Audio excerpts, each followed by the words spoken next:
सनातन धर्म की गाथाएं वो सिर्फ कहानियां नहीं है। हाँ, उनमें जीवन के गहरे सबक छिपे होते हैं। बिल्कुल सही कहा। आज हम भक्त प्रहलाद और नरसिंह भगवान की कथा पर थोड़ी बातचीत करेंगे। हाँ, ये सिर्फ एक राक्षस के अंत की कहानी नहीं है। बिल्कुल नहीं, सही। ये तो अटूट विश्वास, भक्ति और ईश्वर की जो कृपा है उसकी कहानी है।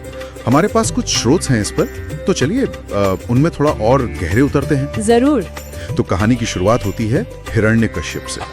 ये वही मतलब जय और विजय वाले मामले से जुड़े ना? जी हाँ, वैकुंठ के द्वारपाल जिन्हें श्राप मिला था और पहले जन्म में हिरण्याक्ष और हिरण्यकश्यप बने। अच्छा। और जब हिरण्याक्ष का वध हुआ भगवान विष्णु के वराह अवतार के हाथों, हाँ। उसके बाद हिरण्यकश्यप के मन में बस एक ही बात थी, विष्णु से बदला। बदले की आग। और इसी आग में और शायद अमर होने की चाहत में उसने ब्रह्मा जी की बड़ी कठोर तपस्या की। बहुत कठोर। और फिर जो वरदान मांगा वो तो मतलब बड़ा ही चालाकी भरा था। हाँ, बताइए ना कैसा? उसने मांगा कि उसे न कोई देवता मार सके, न दानव, न मानव, न कोई पशु पक्षी। अच्छा। न दिन में मरे न रात में, न घर के अंदर न बाहर, न किसी अस्त्र से न शस्त्र से। अरे बाप रे। और तो और न जमीन पर मरे न आकाश में, मतलब हर संभावना बंद कर दी। कमाल है। और ब्रह्मा जी ने तथास्तु कह दिया। जी, वरदान तो मिल गया। और फिर तो जाहिर है इस वरदान के बल पर उसने तीनों लोकों में आतंक मचा दिया होगा। बिल्कुल, खुद को ही भगवान घोषित कर दिया। और ये हुक्म कि कोई विष्णु का नाम नहीं लेगा, लेना ही अपराध बन गया। हाँ, लेकिन देखिए विडंबना, उसी के घर में उसी की पत्नी कयाधु के गर्भ में भगवान विष्णु का एक भक्त पल रहा था। ये कैसे हुआ? वो जब कयाधु गर्भवती थी तो कुछ समय के लिए नारद मुनि के आश्रम में रही और वहाँ नारद जी ने उन्हें जो उपदेश दिए, अच्छा, वो गर्भ में प्रहलाद ने भी सुन लिए और आत्मसात कर लिए। तभी प्रहलाद बचपन से ही नारायण नारायण का जाप करते थे। हाँ, और गुरुकुल में भी यही हाल। जब गुरुओं ने पूछा सबसे बड़ा कौन, तो पिता का नाम लेने के बजाय कहा नारायण। इससे तो हिरण्यकश्यप भड़क गया होगा बुरी तरह। भड़क गया, उसका क्रोध तो 7वें आसमान पर पहुंच गया। अपने ही बेटे को मारने की सोचने लगा। और कोशिशें भी की, अनगिनत कोशिशें। सांपों से कटवाया, खौलते तेल में डलवाया, विष दिया, पर प्रहलाद का बाल भी बांका नहीं हुआ। हर बार बच गया। हर बार।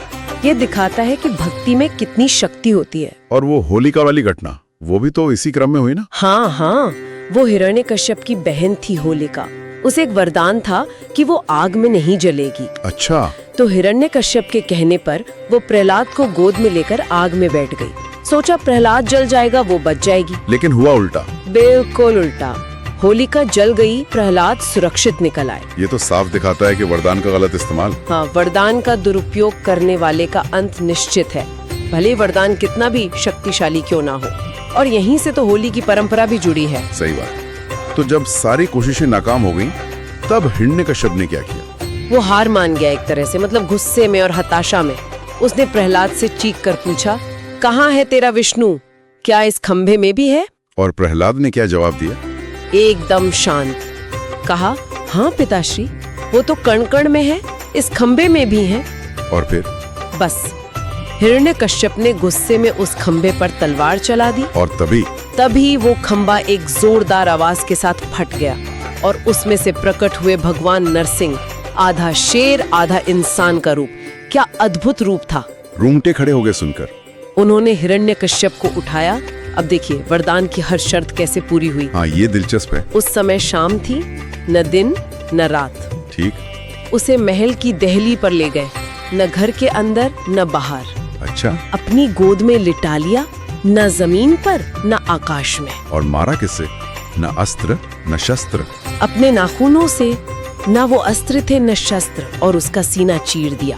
तो वरदान की सारी शर्तें पूरी हुई, पर अंत फिर भी हुआ, अहंकार का अंत। बिल्कुल। लेकिन सुना है कि भगवान नरसिंह का क्रोध इसके बाद भी शांत नहीं हुआ। जी हाँ, उनका क्रोध प्रचंड था।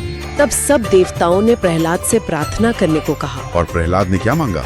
अपने लिए कुछ? यही तो सबसे बड़ी बात है। उन्होंने अपने लिए कुछ नहीं मांगा, बल्कि अपने पिता हिरण्यकश्यप के लिए मोक्ष मांगा। अपने अत्याचारी पिता के लिए। ये तो भक्ति का अद्भुत स्तर है। बिल्कुल। भगवान भी प्रहलाद की इस निस्वार्थ भक्ति से द्रवित हो गए। उन्होंने प्रहलाद को परम भक्त कहा और आशीर्वाद भी दिया। हाँ, वरदान दिया कि तुम्हारी भक्ति आने वाली पीढ़ियों के लिए मिसाल बनेगी। और प्रहलाद ने सिर्फ अपने पिता का ही नहीं, अपने पूरे कुल का उद्धार कर दिया। वाह। तो अगर हम इस पूरी गाथा का मतलब सार देखें हमारे स्रोतों के हिसाब से, तो क्या निकलता है? देखिए, सार बड़ा स्पष्ट है। हिरण्यकश्यप एक तरह से चरम अहंकार का प्रतीक है, जो शक्ति पाकर खुद को ही सबको समझ बैठता है। और प्रहलाद वो अटूट, निस्वार्थ विश्वास और भक्ति का प्रतीक है। और नरसिंह भगवान वो दैवीय न्याय है, वो संतुलन है, जो तब प्रकट होता है जब अन्याय, अधर्म बहुत बढ़ जाता है। कहानी साफ बताती है कि विश्वास की शक्ति अहंकार पर हमेशा जीत हासिल करती है। बिल्कुल। और ये सोचने पर भी मजबूर करती है बात कि कैसे परम शक्ति का अहंकार ही उसे आखिर में शक्तिहीन बना देता है। सही कहा। और क्या ये हमें इस तरफ भी इशारा करती है कि जब हमारी अपनी ताकतें, हमारे अपने वरदान हमें बचाने में नाकाम हो जाते हैं, तब क्या वाकई कोई उच्च शक्ति है जो हस्तक्षेप करती है, जो संतुलन बनाती है? सोचने वाली बात है ये। जरूर सोचने वाली बात है।